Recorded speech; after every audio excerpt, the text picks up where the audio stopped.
This is Ed Kumar here with Ultra Team Development. Welcome to the Leadership Mindset Podcast. I've got on the show today Justin Tisdall, who is a restaurateur, owner of Juke Fried Chicken and the Chickadee Room. Been a man at large in and around Vancouver for a number of years. Just recently sold off one enterprise, which is exciting as well. And also father, husband, great friend, all these things. Justin, why don't you introduce yourself a little bit? You did a great job. Thank you. Nice to be here, Edwyn. My name is Justin Tisdall. I am one of the co-owners of Juke and the Chickadee Room. We are a company that's looking to expand. I've got 2 young kids at home, a loving wife, and I think I've had a pretty fun, cool, enjoyable life. Awesome. So Justin, the very first time we met actually was a long time ago. Like 20 years ago. Yes. And you came in as a bartender, bar manager for Feeney's back in the Feeney's and Lumiere days. And that was the very, very first time we met. And I think it was Paul Grunberg actually who brought you in on that one. And so that's been a big journey between like that to where you're at now. I mean, you know, you were there. You were at Feeney's for a while. You were at a hotel.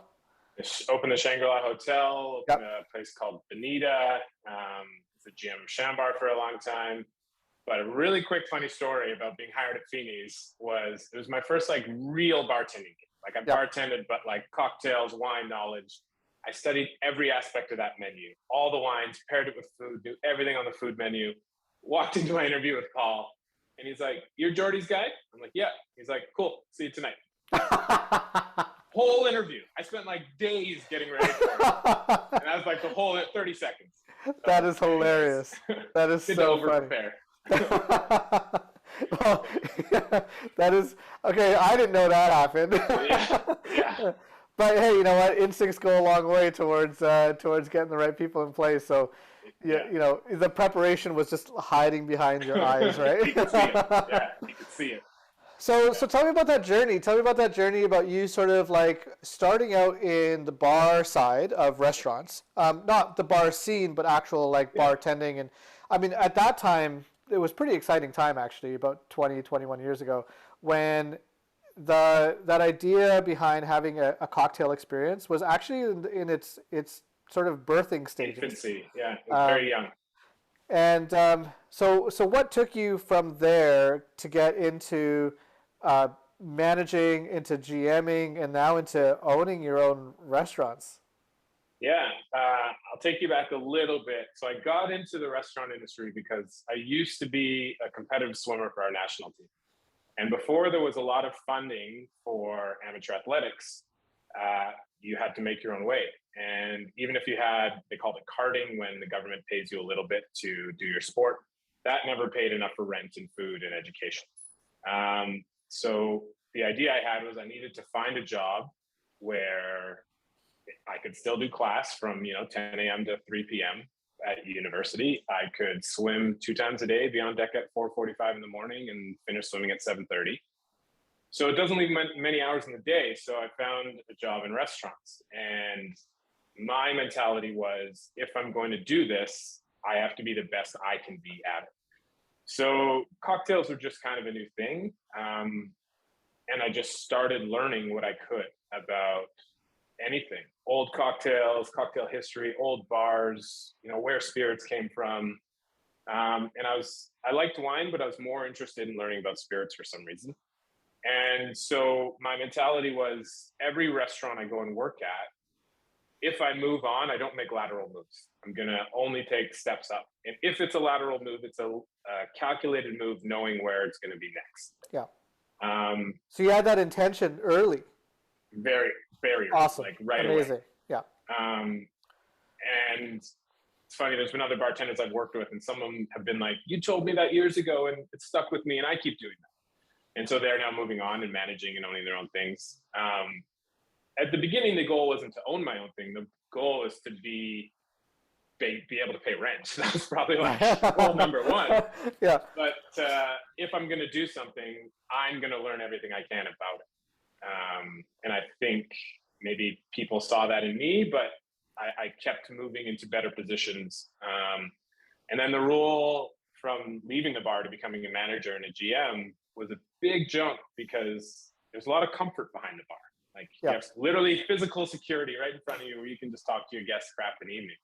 But when you're the GM, as you know, you're walking around and you're just kind of trying to make sure everyone's happy, which is different than guiding someone's whole service from start to finish.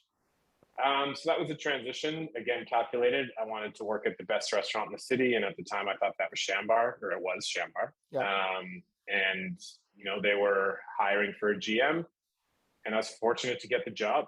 And I was very, very happy to get that position. I worked really hard to get it. I'm glad I got it. And, you know, I think I had a good 6 years with that company. And a super impactful 6 years, not just on you, but on the team as well, right? I mean, there's still people there that you hired. Yeah. Right. I mean, that's huge. I think that's huge, but I also went there. So when I decided to go to Chambar, that's when I knew I was going to do my own thing. I was like, these guys produce champions. So a lot of people in Vancouver's restaurant scene have either come through Chambar or Feeney's. Not many have come through both, but a lot of restaurants that are here now are from those two establishments directly. So I was happy to be involved with both, and both of them were incredible experiences. That's amazing. And one of those restaurants is your neighbor, Baobay, right? Which is outstanding as well. Awesome. One of my favorite spots for sure. And so, okay, so where did that thirst for knowledge come from? I think it came from, two spots. I think it came from my dad was one. My dad was, you know, as a kid, he was really sick. So all he did was study. So when I became, you know, could start understanding, he wanted me to be well-rounded in sports and athletics, but also study. None of them were ever pushed on me, but he was always like there to support me. But he kind of set that example. Like he's always reading, he was always studying. He was someone who was hired to fix businesses. So I learned a lot just from watching him by example. And I think personally, I was adopted when I was really young, into a Caucasian family. Like I'm Afro-Canadian. So I was really quiet as a kid. And I always had headphones on or a book in my hand. And I think I was just really curious. And that created a lot of internal drive. And so then when you were swimming, it seems like that would have translated pretty well towards that idea of continuous growth. Well, that's the idea, right? Every day, you know, to be a high performance athlete, every day you're just you're going to put your head through a wall to get like half an inch better, to get 1/10 of a second faster. And then you get up again the next day when you don't think you can do it, and you're like, well, I can do it. And then you just go and do it again. And then, you know, maybe once every 2 years, you get the opportunity to really shine. But for, you know, 1-2 years, you're just heads in the ground, and you're doing it. But then you also have a team around you of people that are just like-minded, right? They're doing the same thing. They're going through the same different struggles, but like you're all in it together. And, you know, sometimes you see the person next to you in that lane and they're down and you're like, you know, you can do it. Or someone just like taps your leg and says like, you can do it. And then it like gives you that motivation. But a lot of it is just adjusting your mindset out of the stick. Like, don't stick to that negative thing. Constantly push it to see another side of it, reframe it. Nice. Now, you know, you're saying about like this sort of like your peers are also in the same game. So now you have a business partner, and having that team culture where you guys are constantly kind of like ratcheting each other up and kind of pushing each other, celebrating the wins, but also having that ability to go, okay, well, what else? Like we're missing this by one mark or whatever else. So when you're in an organized sport where the team culture, no one is there that can't or deserves to be there, right? Like you don't make the cut if you're not there. Right. But in business, that's not always the case. Right. in business, there's people that are there that are like, okay, like Yeah. maybe Yep. they're not really cut out to be here, but right now they're doing the job to this level. Yeah. How do you manage that? Like what's been your experience, both wins and losses over the years between, you know, the different locations you're at, and specifically now with Juke, where you're able to kind of get people out of that comfort zone and build a team culture so that you're creating that swimming environment, Yep. but in a restaurant? So I'll say a few things because there's a lot in that question. So my business partner and I started at Feeney's. So we've known each other for about 20 years. And I think that gives you a really good foundation as to who you are as people. And he and I are drastically different. We're like literally black and white, but like in every way. But the ideas are what's central, right? And the drive is what's central. And I think because we're different, we can approach what's best for our business from all angles, which works really well for us. And part of that approach is how do you create a culture and create a mindset of staff, especially now in a time where, you know, staff is non-existent. Like, how do you become that place? We're just a small fried chicken shop. Like, how do you become the restaurant where people want to be here? And I think a few things, like one, growing up in the restaurant industry, Brian and I really know what we didn't like about other places we've worked, and we've done our best to get that out of here. So that automatically gets rid of a lot of that negative vibe. Yeah. And then in terms of training and keeping that mindset, I remember when I was really young, probably my first bartending gig, I was super shy. My boss, a restaurateur you'd know, came to me. He's like, look, if you don't talk to your guests, I have to fire you. And like that right there, like instantly changed my mind, where I was like, okay, I need to see this as a challenge, and I need to start putting myself out there no matter how uncomfortable it is. And that's where you start learning. So now I probably talk too much, but so with our staff now, you have some people who are coming in who are really ebullient, have been serving for years. You have some people who are pretty new, young kids that are learning. So I think you need to find what they're good at and harness that, but also make them believe what they aren't good at or they need to just improve upon is a challenge. But each person gets pushed a little bit different. I think the hard part is once they're here, like we've had staff that have been with here for 6 years, and that's a huge thing for us. But it's like, how do you keep them engaged? How do you keep them happy and them challenged when, you know, they might know the ins and outs of everything? Yeah. I mean, 6 years for staff. I'll give you a little bit of context here. I was just recently involved in this executives webinar that's North American wide, and 75% of the people right now are saying that the major issue in their business that is most urgent is finding and retaining staff.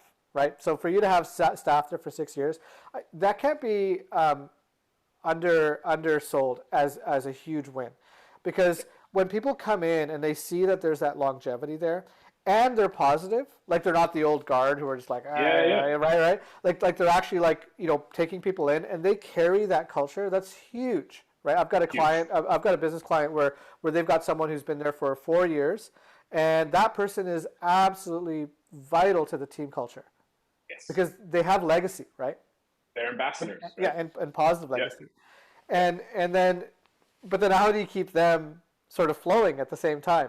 So something you mentioned early on, you kind of went over it really quickly, but for those people who are not in the restaurant industry, I think it'll be important to kind of just circle back on this for a second.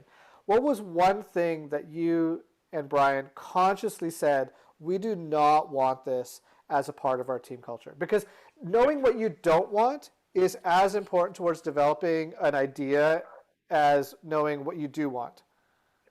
And so what's one of those things? Yeah, I've got a theory where it's like a lot of time you're defined on the choices you don't make rather than the choices you do, because you could have chose a restaurant over there and it could have failed. You could have said this and then it wouldn't work. So yeah, every time you say yes to something, you're saying no to a million things. And vice versa. You say no to this and it actually closes all these other gates but opens up something else, right? Opens up something else. So for us, one thing we said was we want our team, we know we don't have the ability of other restaurants to generate as many tips as them because we don't have as many tables. Like you can't do a section. So we're like, it's nothing new. People will be in a tip pool, so everyone works together. Now, if you're working together, you can also weed out the people that aren't going to work that hard. So then you start building a team of high achievers because they all want to be the best at what they do.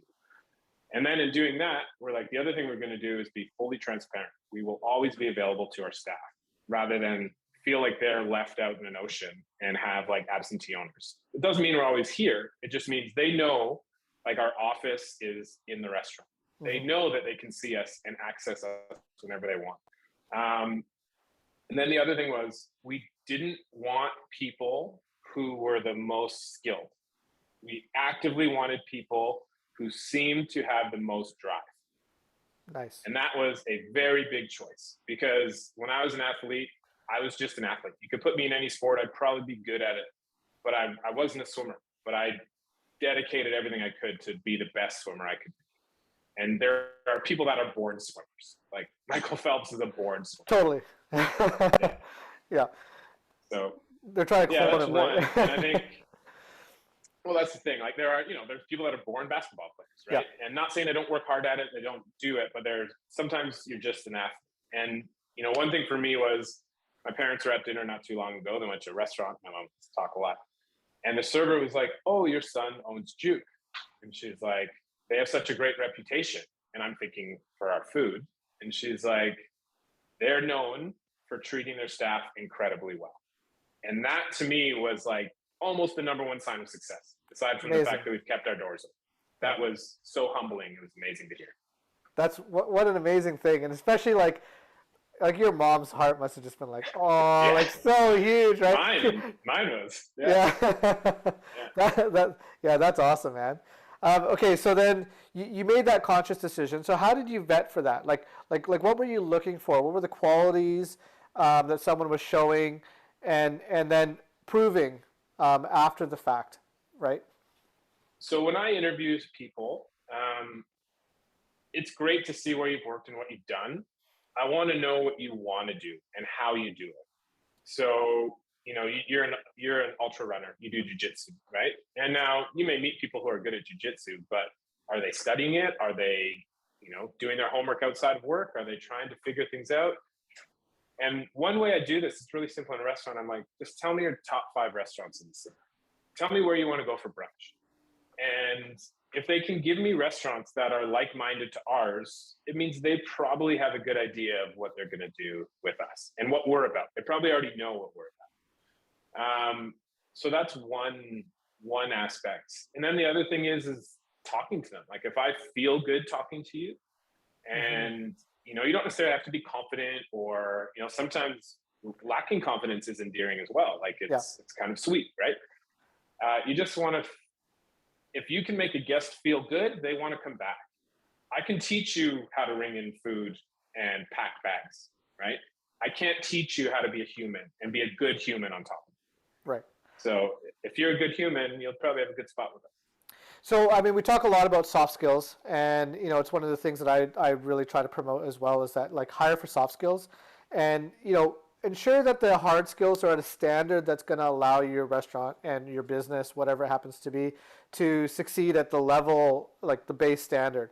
But if someone is a little bit low in a hard skill, you can teach that, right? Like if they're inexperienced with an operating system or a point of sale, or they're inexperienced with a specific service step or a cocktail or whatever happens to be, you can teach that stuff. History of fried chicken in North America, like all these kind of things. Like that's knowledge, and can they take in that information?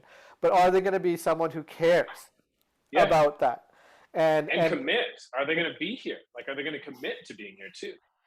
Absenteeism is a huge thing. Like someone who just wants to be like, yeah, man, like I don't want to really be there, but I want all the wins, right? Yeah. And that entitlement. And I think we experienced a little bit of that. I'm feeling like it's pushing in the other direction. In my own observations, pushing in another direction.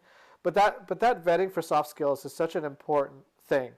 Something you mentioned earlier was like finding like what their strengths were, and there's an interesting thing around the difference between a strength, a skill, and a talent. Yes. So I mean, effectively, like a skill, if you have a talent, until you do the skill, the talent isn't You don't know what's there. So, You have for all example, the potential in the world, but you're not going anywhere. you're not going anywhere. So, it. if you're someone who's never played the piano, but you have a talent for it, it won't ever come out, right? But if you learn a little bit about piano, and then suddenly the talent lights up, right? But a strength encompasses all of that. So I think strength is character, right? yes, You can't teach people. It's like what you've grown up with, how like things you've gone through. You can learn like talent, you can learn skills, you can learn, but like strength and character is a nerd. and then you know now something that I was talking about as well was this whole idea of sort of mentorship and coaching. Like, who do you look up to, right? So you mentioned your dad was a big guide for you, and still that was a massive part of your own self identity, and gave you a role model. Were there anyone else in either the restaurant business or maybe in swimming or coaching or someone else that you met that became this kind of mentor for you? And then do you build that in somehow into your existing operations? Yeah, my dad's always number one. He and my business partner Brian, we go to my dad all the time and ask him for advice just on business things. And my dad and I think we have a really special relationship. That's one. Outside of business, honestly, it's like my best friend since I've been a kid is like the most humble, calm person I've ever met. And it's almost infectious. Like my friends think I'm pretty relaxed, but like he's so humble and calm that I actually learn a lot from that. And in the restaurant industry, like I said, I made choices to work at certain places because I want to be around the best. And to see how certain people have managed or how they run a kitchen or decisions they've made how can I say it? So instead of a mentor, I think I like to learn a lot from people's mistakes. Yeah. And I don't necessarily believe mistakes exist, but I think if you make a mistake and choose to make more mistakes, you're not learning. Mm-hmm. So I've learned a lot from companies I've worked for when they panicked in times when you could have thought it through. Not saying I don't have mentors. In swimming, you have great coaches. I still talk to my coaches. I'm involved with EBC Swimming. I still like donate prizes to events and go to like swim meets. But I'm a big learner of when I read, I don't read fiction. I read about people's biographies and lives or like self-improvement on like a high tier. And I think those are basically my mentors, right? I'm learning, about, just learning about how you can take yourself, how you can make yourself better, how you can change that mindset to see things in different lights, like whatever. How do you keep going when you're exhausted? Like things like that. And so that having your eyes open, right? Like that level of observation where you're able to take that in and then make it relevant to what's actually happening in your world. Distilling it down is the tough part, right? Because not everybody has that idea or mentality to be the best, right? And especially when, some people are they're using this as a job to go to school, to like help support their family. Like it might not be their passion. So how do you connect with that person on a real way when we all know that you love it here, you're happy here, but this isn't going to be your end goal. Yeah. When it is my end goal, like my business is, our life's on the line. Right. Yeah. And that's one of the greatest things about the entrepreneurial mindset is that like no one is coming to save you. No, there's no life. Like, yeah, you like figure this out. Like whether you get support or not, and reach outwards, or find out from this or that, the other thing. That's different. This is not like do it all on your own, figure it out. But the onus is on you. Yeah, nobody does it alone. But also being in this industry for 20 years, again, you've made a lot of friends, a lot of connections with people who are always willing. It always surprises me and makes me feel pretty good because people are always willing to donate more time to you than you think, as long as you ask for it and are respectful of it, right? Yeah. So if I needed help, I'd call you, and then we'd talk. If I needed someone's help in a kitchen, I could call an old chef, and they'd all be we know that we're not in this alone. I know that's like a COVID saying, but restaurants, independent restaurants, are literally all in this together. Because if we all don't help each other, it's just going to be chains and there'll be no creativity.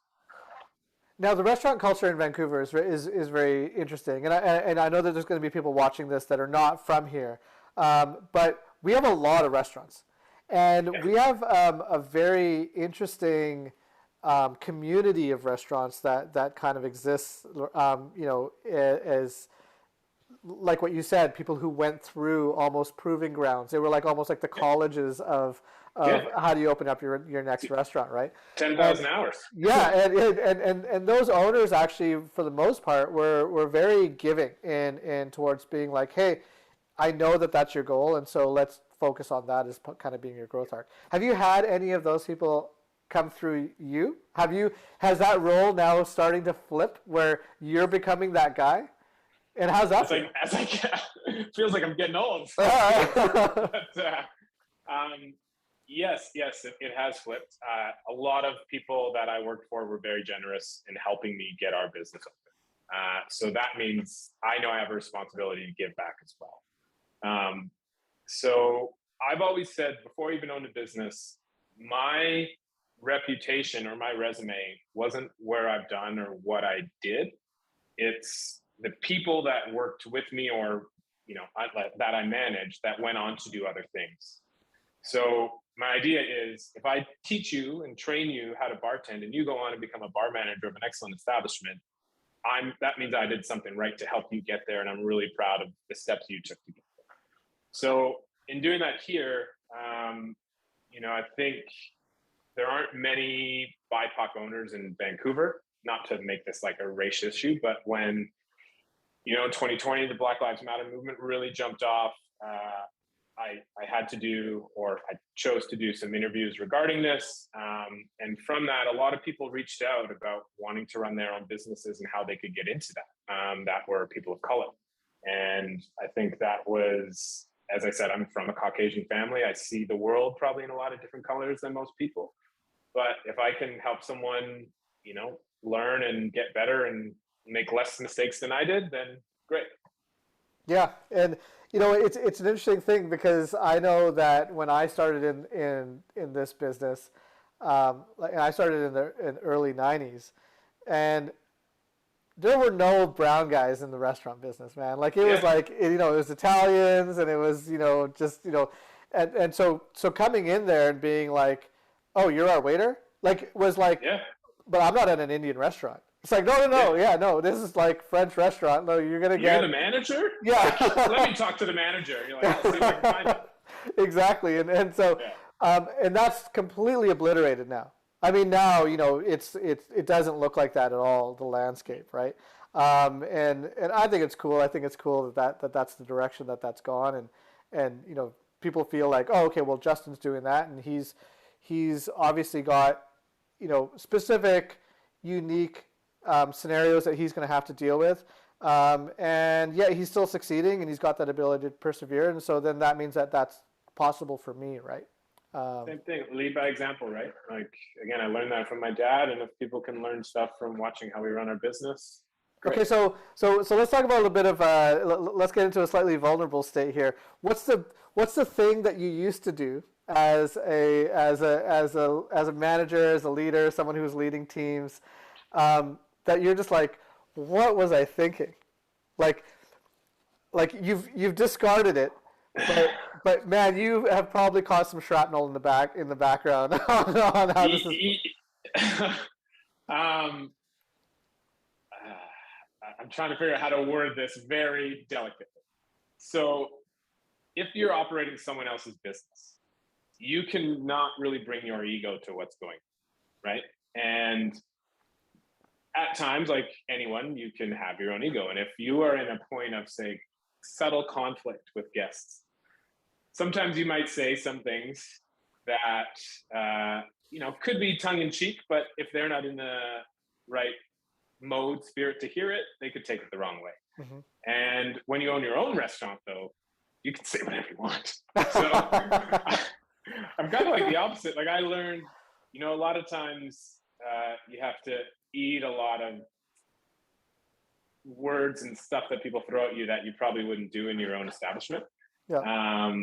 But I think as a younger manager, as a young man, it's probably a lot of hubris, and I think I've probably humbled, and I think kids humble you a bit, and you come down a little bit, because sometimes you know, just like you might start winning things or getting awards, and you know, thinking you guys are great, but you kind of need that guy behind Julius Caesar saying you're not that great, right? But I one thing I definitely say is how I hire has changed. I used to be like looking at resumes and be like, okay, great, you're experienced, come on in. And now it's more, not that I put the resume to the side, but it's like, yeah, what drives you as a human? Yeah. Right. It's more like one piece in a larger spectrum of what you're actually looking at. Yeah, because you know, we've all had that situation where we've hired someone who looks great on paper, and then they're a disaster. You're like, what have I done, right? And from that, it's on you, right? Like, it's on you. Yeah, that's the big one.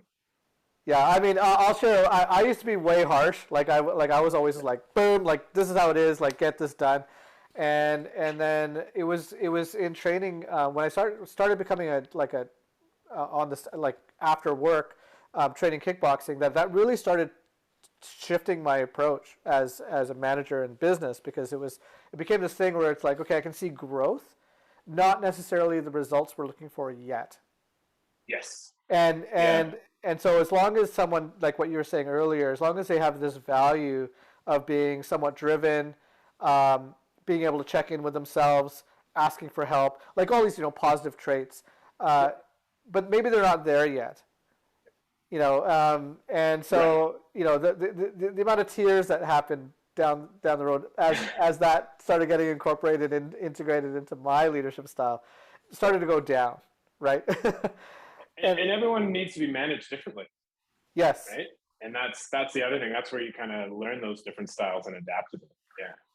Yeah, that whole idea of trying to manage everyone the same is you know, anyone who's out there that's listening to this, like, don't manage everyone the same, right? It's you know, be fair, but they're individuals. People are coming from different backgrounds, different approaches, different psychological profiles, all sorts of different stuff. So you know, someone doesn't need to hear everything around why you think this is important. They just want to be like, man, just tell me what to do. Meanwhile, someone else is like, well, how come this and how come that and how come this? And then you need to be able to address that with that person because they're data driven or whatever it happens to be, right? And or maybe they even just value safety and they're like, this is a risk. And if you're not addressing those individual numbers, so then as you start to scale out, okay, so you tell me a little bit about the business and how you went from the single location, started to scale, hit COVID, made some adaptations, and then still have this growth arc going on. So talk a little bit about that from a business operations. So when I was writing out our business plan, at first, we were basically the only independent fried chicken shop in the city. Now there's about 30. So if you go back 6 years though, when I was writing this, it's like, okay, the goal is Juke's our flagship with the cocktail bar.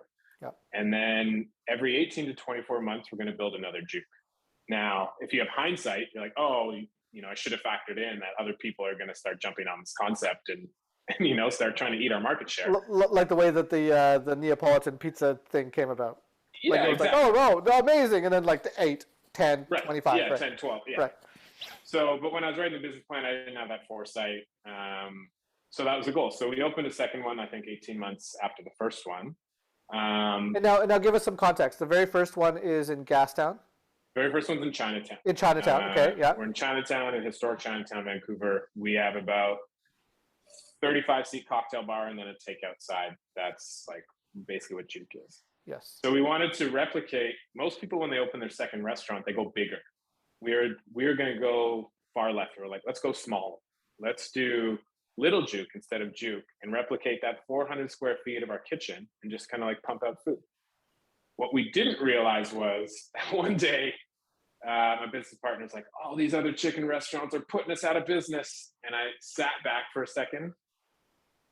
One thing I was going to say to your previous question was, one thing I learned is don't react right away. Take a pause.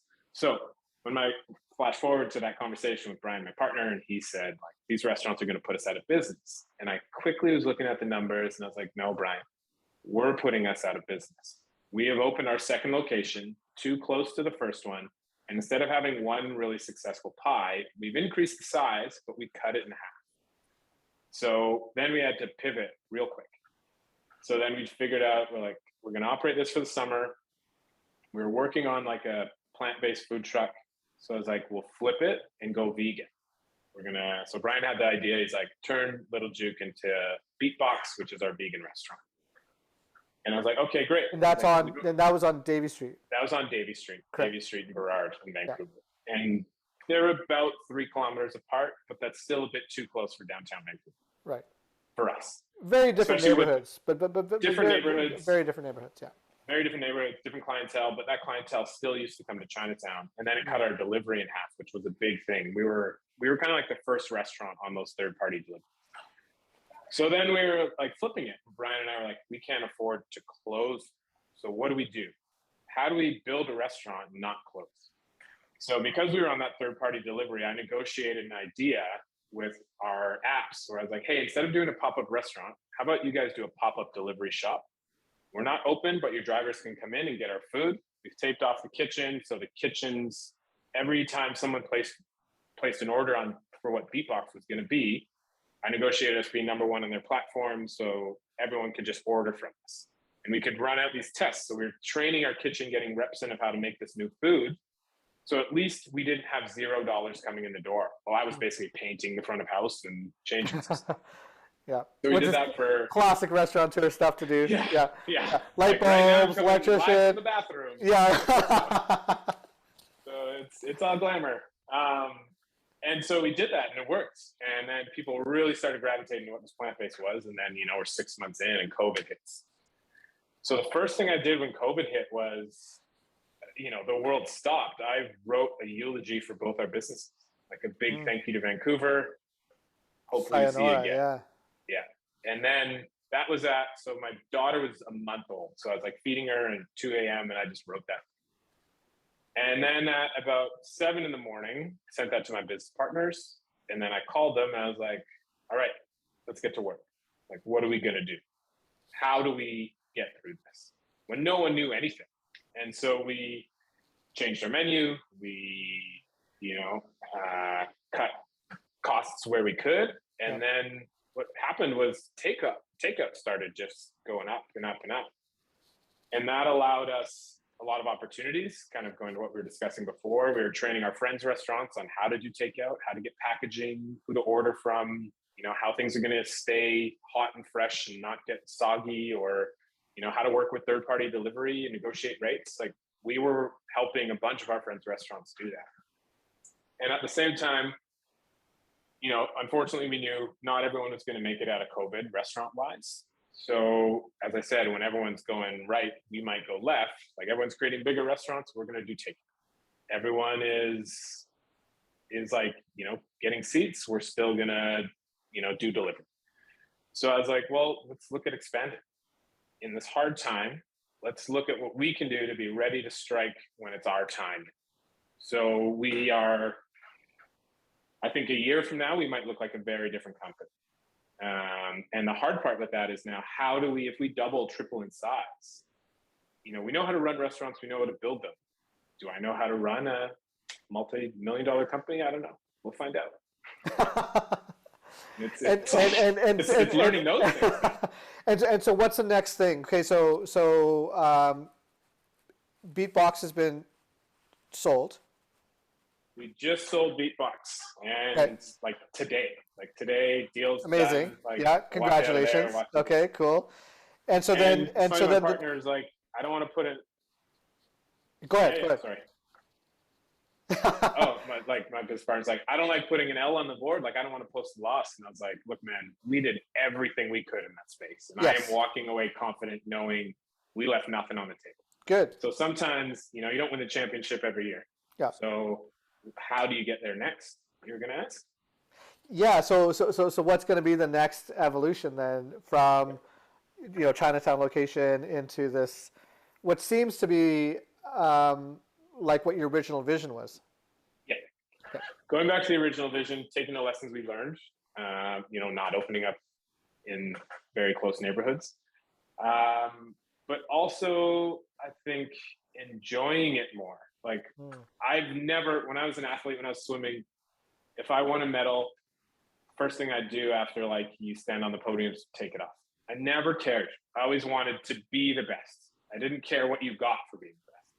And it's funny, Brian's the same way. It took us maybe 12 months of Juke working. And one day I just grabbed him and I was like, look what we just built. And that was like a year in. We're lined up at both doors. Things are going really well, right?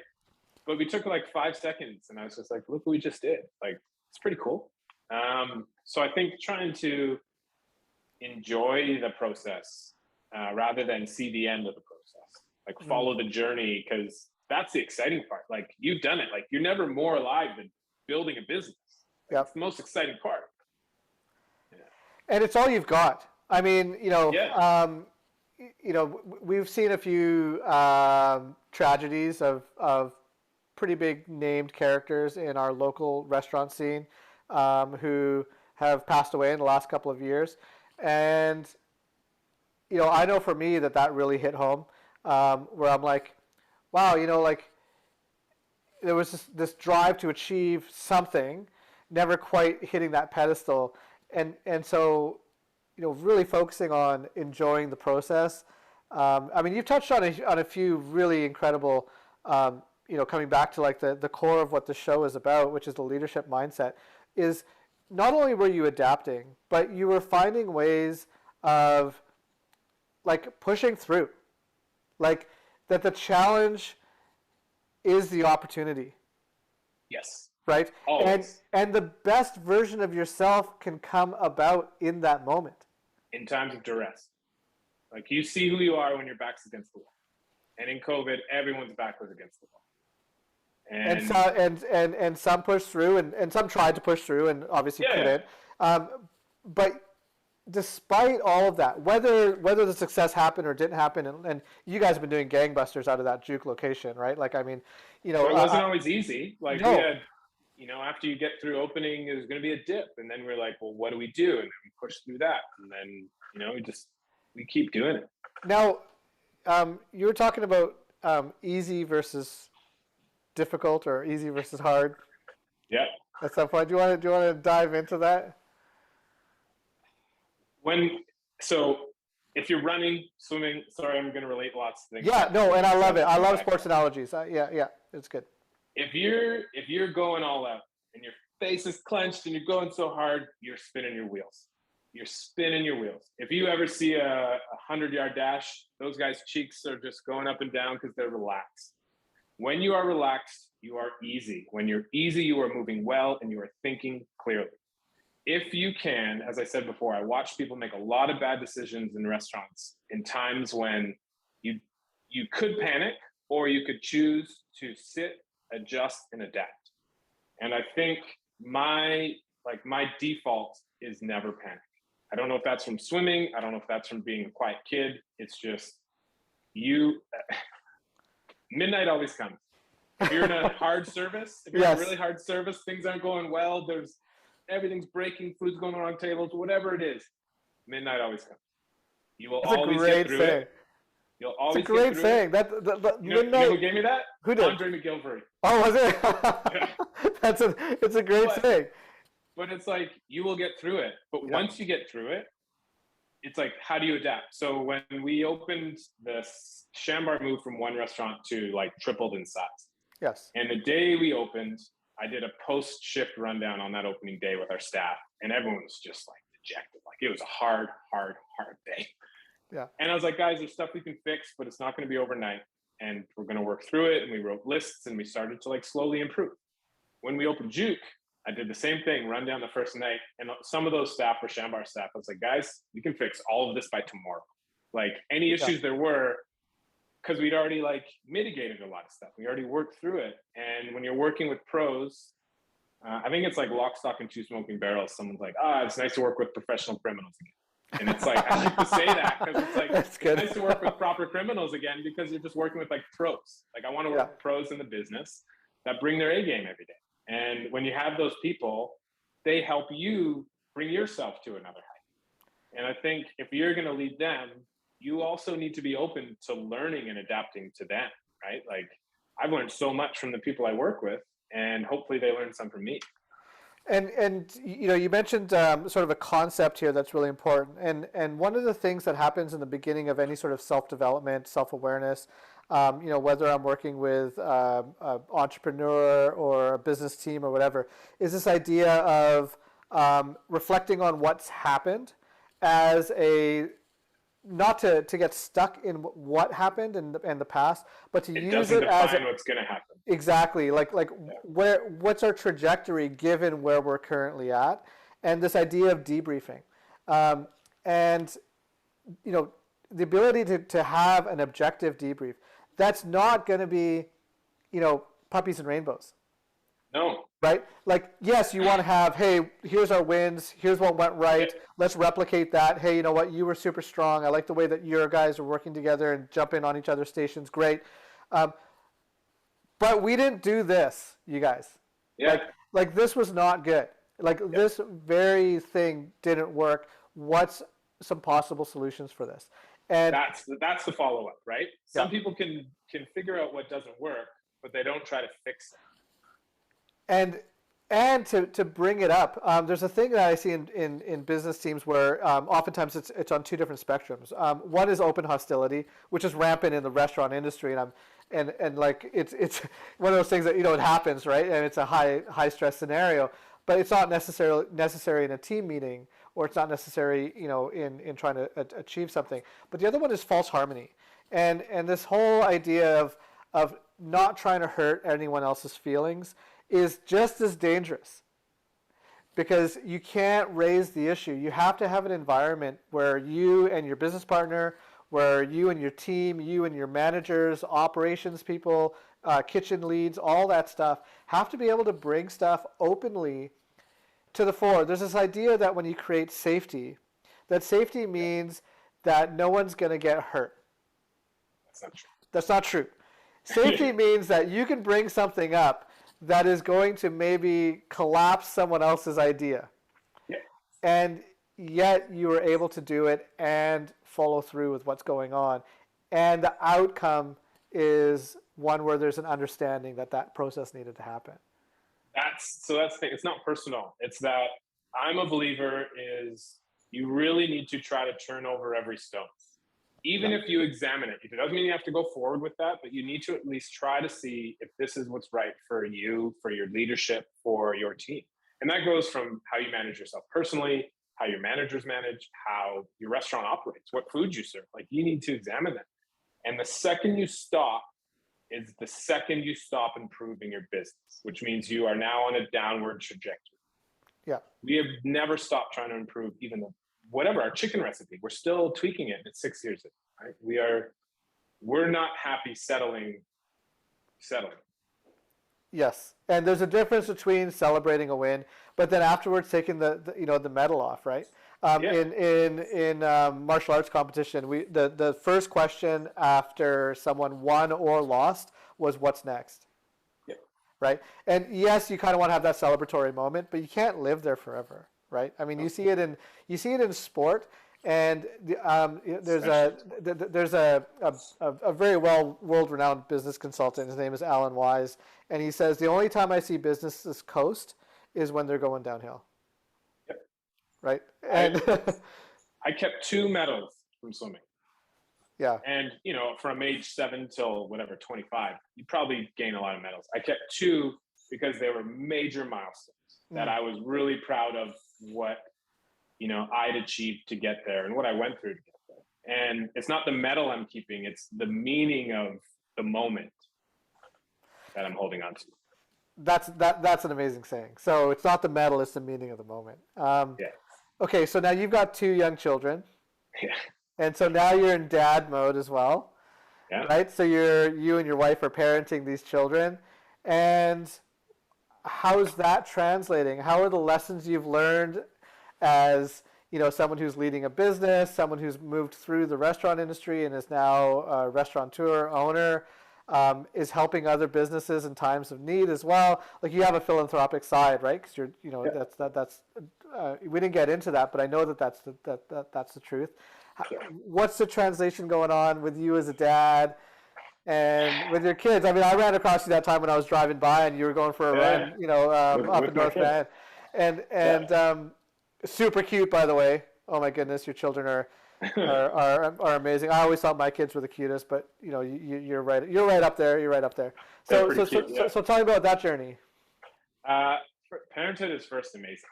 Being a father, being a partner with like my wife, raising two kids is incredible. So we have a basically 3.5-year-old and just under 2.5.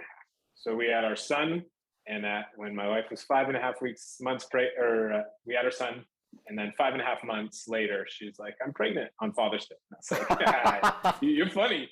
She's like, "No, I'm pregnant." So our kids are like 14.5 months apart, but our daughter was born a month before COVID hit. So I think the blessing for me was when COVID hit. Brian just had a baby now, but he didn't have any kids when COVID was on. So I didn't come into the restaurant for 2 months. I did not step inside Juke for 2 months, which was very hard for me to do. I'm ultra thankful that Brian was able to understand and hold the restaurant down, but I made myself available 24/7. I was like, I'll do anything I can remotely to make sure we are successful. I'll do everything I can. I'll kill myself to do it. But that gave me 2 months at home with my young kids. Like my son was just over 1 and my daughter was a month.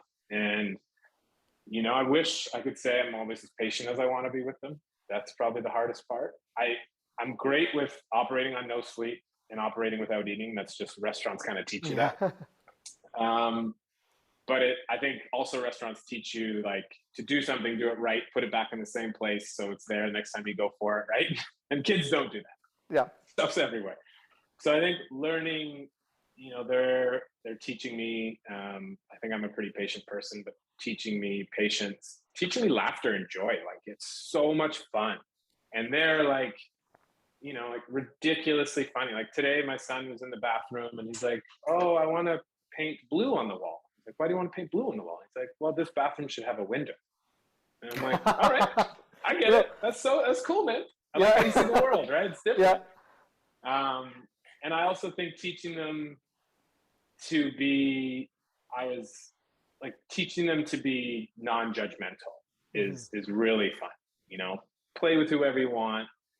As long as you're not hurting people, just do things you love. If it's quirky and weird, I love it. Like the weirder, the better, because it means you're going to be your own human and be really self-sufficient and independent. But they're teaching me probably more I'm teaching them.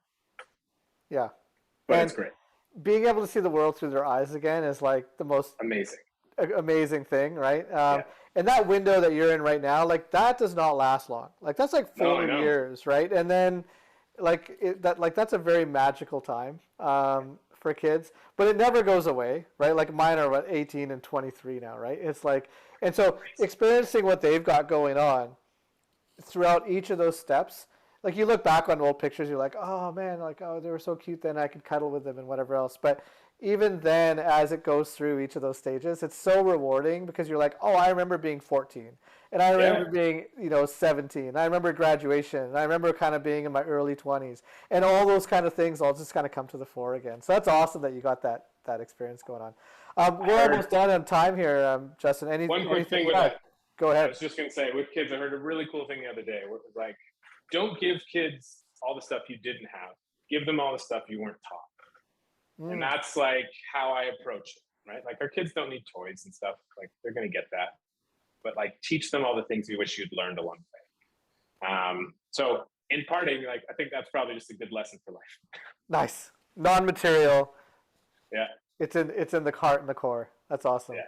Justin, awesome to have you on. I'm going to link you guys' website and Instagram and contact information and all that from you in the description of the video. And that was super fun, man. I always love connecting with you.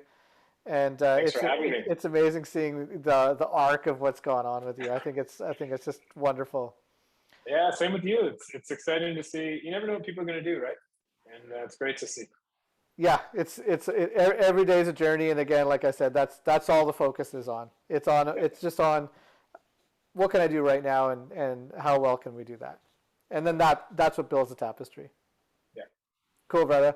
All right. Thanks everyone for joining us. Again, hit that subscribe and like button. I hate saying that, except if you're someone awesome that's out there and you hit the like button and you subscribe, then that means that other awesome people who are just like you are going to start seeing these videos. There will be a number of these. We're in season 1 right now, and Justin, it was amazing having you on the show. Thank you. Okay, ciao, audience.